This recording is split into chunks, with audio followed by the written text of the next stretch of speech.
For decades, the average man has been sold the script for happiness. Study, work hard, become someone in life, and then, as a consolation prize, find a woman worthy to share the spoils. But nobody warned him what comes included in this package. Nobody mentioned the claustrophobia of forced cohabitation, the strategic loss of peace, the veiled censorship of freedom, nor the emotional cost of carrying on your shoulders the project of someone who hasn't built anything with you, but wants to share everything you have built. The man who reaches 30, 35, 40 years old and sees this clearly doesn't get married. He's not bitter, he's lucid. In a society where sex is abundant and bonds are fragile, marriage has ceased to be the gateway to pleasure and has become the corridor of guilt and litigation. IBG data itself shows that divorces among people over 30 have increased by 75% in the last decade. But what's most intriguing is that among wealthy and successful men, this number not only grew but disappeared. Because they no longer appear in the statistics. They simply don't marry. They avoid it, they reject it, they shield themselves. Because they've understood a brutal logic. In a world where everything can be rented, from cars to companionship, giving up your freedom in the name of a romantic ideal is strategic suicide. When marriage was the only route to sex, it was tolerated, even sought after. Today, with Tinder, with DMs, with the valorization of the independent woman and the normalization of casual sex, the equation has changed. And men have realized they are negotiating at a disadvantage. They pay for dinner, rent, emotional support, and alimony. In exchange for what? The company of someone who might turn against them at the first disagreement? They don't hate marriage. They've simply learned to see the mathematics behind passion. And while many accuse this man of being cold, calculating, or selfish, what few realize is that he is, in fact, in a state of survival. Because the world is no longer romantic, it's strategic. And if you don't understand the game, you're the piece that will be sacrificed. He grew up hearing that life was a ladder, climbing step by step without haste, with discipline.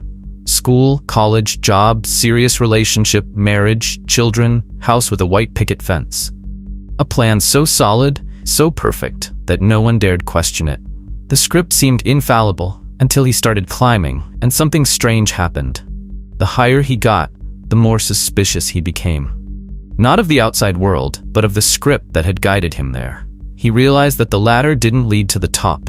It led to a cycle, an emotional, financial, and psychological loop from which few men emerge unscathed. The system in which we were raised educated men to serve.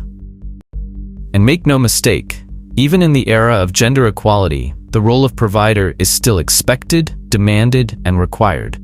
No matter how much the discourse changes, in practice, the man who doesn't provide is seen as a failure. The man who doesn't offer stability, structure, and direction is discarded. But this demand doesn't only come from the outside, it's internalized. It's the man himself who demands it of himself. It's he who feels guilty for not giving everything. And that's why, upon achieving success, he begins to filter everything around him with more coldness, more calculation, more emotional distance. Because he knows the price he paid, and he's not willing to pay it again for something that was born broken. He begins to remember the couples around him, the parents who sleep in separate rooms, the uncle who lost half his fortune in a lawsuit that only ended when there was no more love, no money, no health. He remembers the mother who suffocated his father with demands, and the father who took emotional revenge as best he could, turning the house into a battlefield disguised as a home. And then he understands, this is the emotional legacy of most men, entering into relationships that kill their potency and calling it maturity. It's not that he no longer believes in love. He just no longer believes in the romanticization of sacrifice. There's a brutal difference between yielding by choice and yielding out of fear of being alone. The second lie is what destroys successful men the most.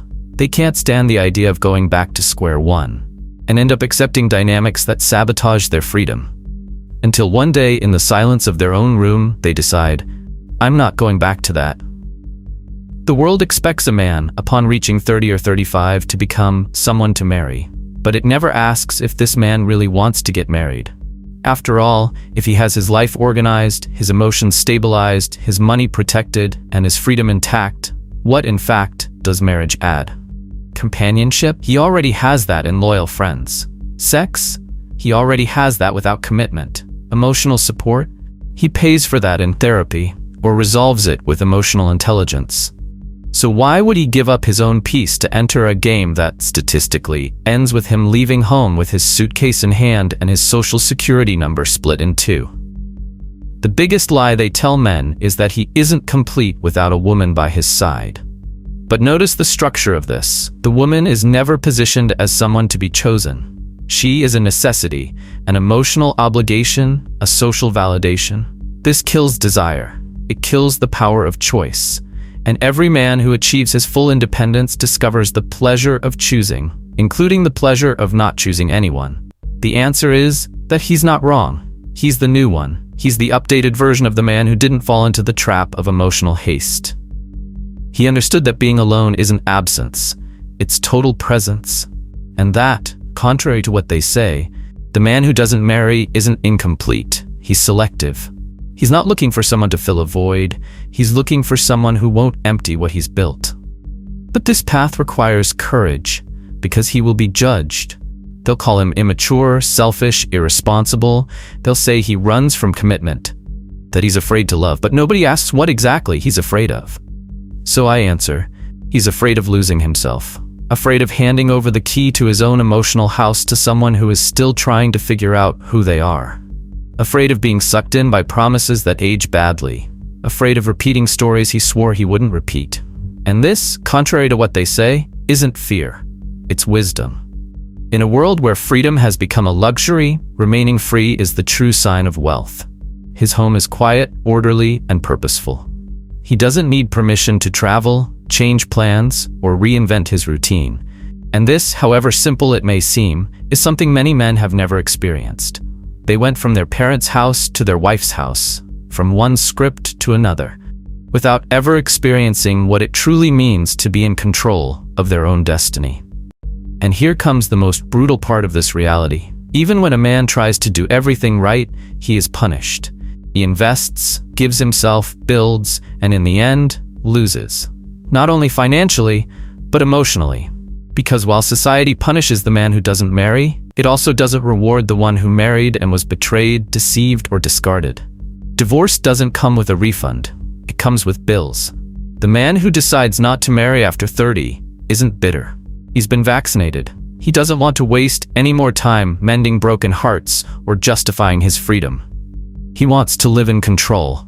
And this control isn't over others, it's over himself. He knows what he might lose if he leaves the door too open. He knows that emotional entry, once violated, is costly to repair. And the more he observes other couples, the more he perceives the silent codes of frustration. The silences that say everything. The glances that avoid contact. The trips that are postponed, the dreams that are negotiated, the desires that are stifled in the name of a family routine. And he, on the outside, with his hot coffee and free schedule, simply observes. Not with superiority, but with relief. He chose another path. A path that seems strange to someone programmed to believe that loving is suffering, that sharing everything is proof of affection, and that giving up one's own identity is maturity. He chose not to pay that price. And before anyone says he's wrong, it's worth remembering. This man is not alone. He is becoming increasingly common, increasingly respected among his peers, increasingly studied by sociology. The man who doesn't marry is not an exception. He's the next version of the masculine. And that's unsettling, because it means the game has changed. But the most curious thing is that the freer he is, the more they try to convince him that he has lost something. As if freedom were less noble than love, as if control were less virtuous than attachment, as if being at peace were less dignified than being in love. But this man knows that passion without purpose is prison disguised as poetry, and he no longer falls for pretty verses. He continues climbing the ladder, but now he builds his own steps. And at the top, contrary to what they said, he didn't find a gold ring. He found silence, power, vision. Things that cannot be divided. They protect each other. For a long time, he believed in love as a contract of good faith, two parties who choose each other, care for each other, and build something greater than themselves. But maturity, That brutal entity that exacts a high price for every lesson made him see an uncomfortable truth. In the modern relationship market, love has become a product. And like any product, it has packaging, an expiration date, perceived value, and, above all, selective demand.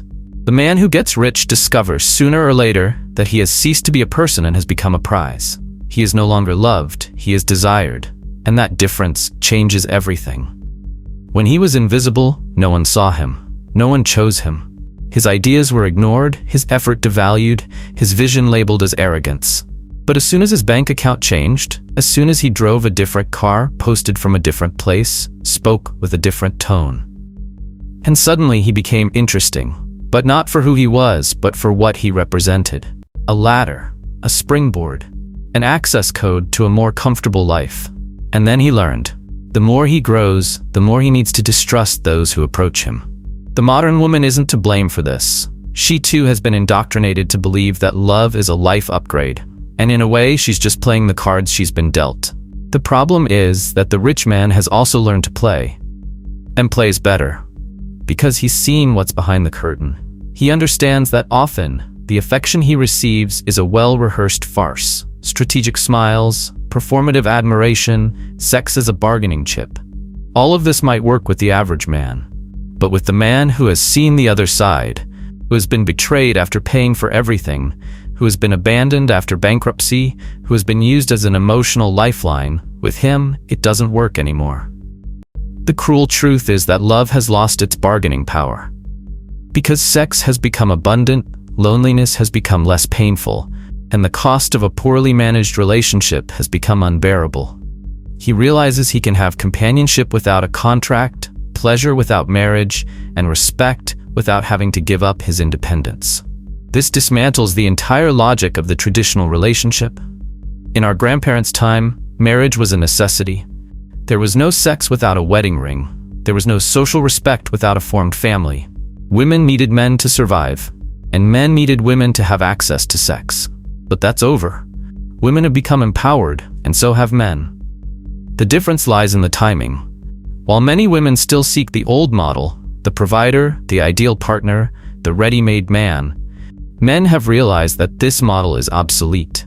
They don't want to be providers for someone they haven't built with them. They don't want to be the basis of an emotional narrative that doesn't include them.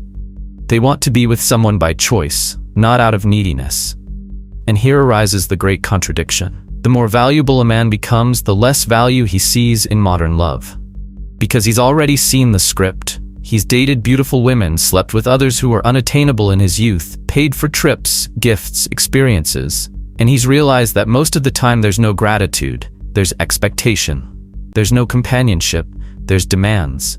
There's no building, there's opportunism. It's the famous, "What can you do for me now?" This creates a cruel paradox. The man who has everything is the one who most resists love. Because he knows he doesn't need it. And therefore he will only accept it if it's something that truly adds value and doesn't drain him.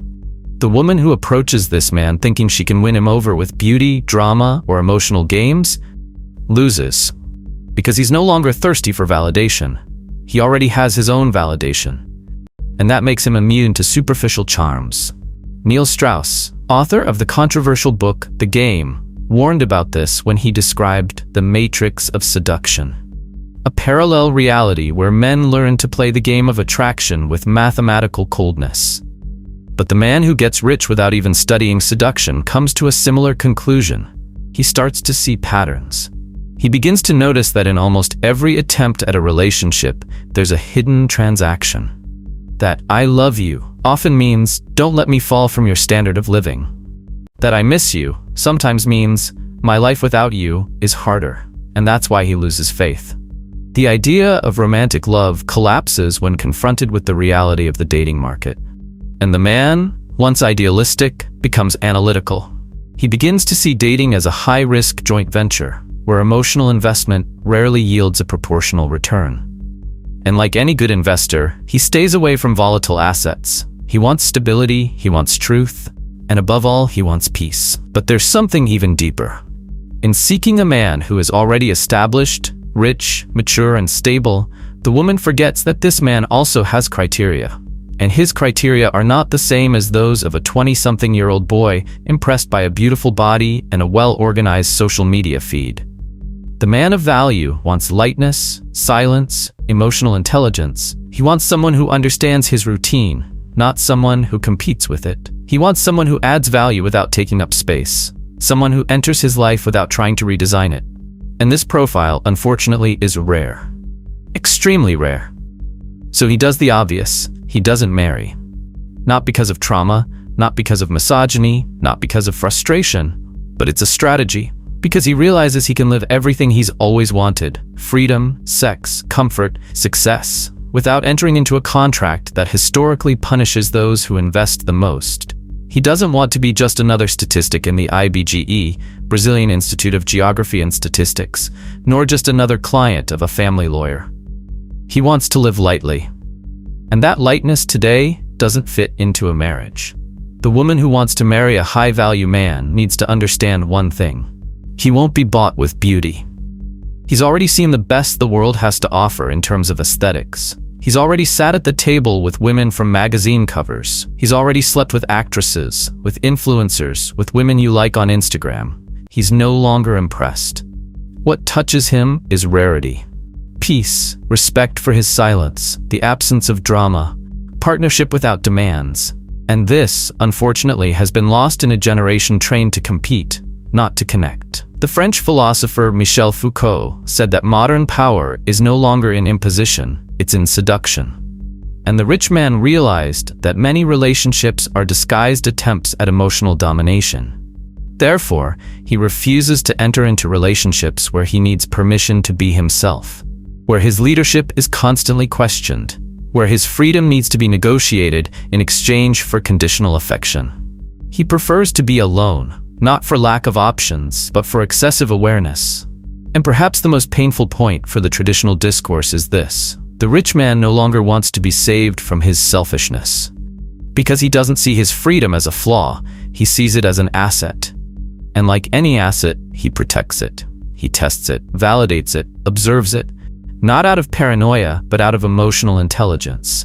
He knows that often someone's love of their life only lasts until the first financial stumble. And since he built everything alone, he doesn't allow himself to be undone by someone who never built anything with him. Therefore, a woman who tries to get close to a man like that with a consumerist mentality, thinking she'll make him change, tame the brute, convince him with charm, doesn't understand the game.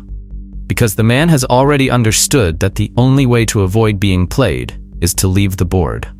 He withdraws, he observes from afar, he has sex, has fun, travels, but doesn't sign. Because he knows that, in times of liquid affection, commitment has become a trap. And here's the plot twist no one wants to admit. Feminism has helped men more than it has helped women. Because by empowering women sexually, it has freed men from the obligation to marry in order to access pleasure. And that changed the whole dynamic. In the past, marriage was an unavoidable toll. Today, it's a rare choice. And the men who have the most to offer are the ones who offer the least. But that doesn't make them cold, just lucid. They learned through blood and silence that love, when born from neediness, becomes a prison. And that true connection doesn't require a contract, it requires awareness. They don't hate women. They just no longer trust promises made in the heat of the moment. And perhaps that's why, precisely for that reason, they are the most difficult to win over. There's a category of men who seem invisible in their youth, but become unavoidable after 30. They weren't the most popular in high school, nor the most desired in college. While others reaped quick validation at parties and shallow relationships, they cultivated something no one valued at the time: long-term vision. These men, who today are called confirmed bachelors, difficult men, or even unmarriageable, are not a product of chance. They are the result of a silent strategy, the choice not to surrender too early to a system that rewards haste and punishes wisdom. These true masters of the alternative route aren't running away from love. They're running away from illusion. They saw their friends marry young, go into debt for ceremonies that cost more than they could afford, succumb to emotional pressures, accept relationships out of fear of loneliness. And today, at 35 or 40, those same friends are divorced, emotionally exhausted, and with half their assets compromised. Meanwhile, those who were called cold or distant have peace. They have options. They have time, and they know exactly what they want. They understand that men, unlike women, don't have a value curve that decreases with age. On the contrary, a man who takes care of himself, educates himself, invests in and preserves his freedom, becomes more valuable with age. Maturity gives him not only resources, but selectivity. And that's where the most underestimated differentiator in the social game comes in. The power to choose late, when most are already trapped by choices made too early. These men are in no hurry to love because they know that real love doesn't arise from urgency. It emerges when two powerful forces recognize each other, not when two halves try to complete each other. The philosopher Carl Jung said that half of life cannot be lived with the same principles as the first. And true masters take this literally. They are no longer looking for someone to live adventures with. They are looking for someone who won't interfere with the adventure they are already living. Someone who enters lightly, who doesn't demand proof, who doesn't bring the past as emotional baggage, who doesn't try to change the flow of a life that's already performing at a high level. That's why they aren't moved by tears, promises, or jealous scenes. They've seen what happens when emotion overrides strategy. They've seen friends sink into toxic relationships, lose self-respect, focus, and even their health by insisting on maintaining bonds that were already rotten. They've learned, anything that costs you your peace is too expensive. And contrary to popular belief, these men aren't selfish, they're selective. They're careful with their own energy. They understand that every yes they say to someone is a no to dozens of opportunities that could arise. Every woman they choose to be in their bed is someone who enters their energetic space, their routine, their frequency. That's why the selection is rigorous. It's not about beauty, it's about emotional intelligence, timing, maturity, and real compatibility, the kind that doesn't require constant effort to work. They also know that freedom is not the absence of commitment, it's the power of choice.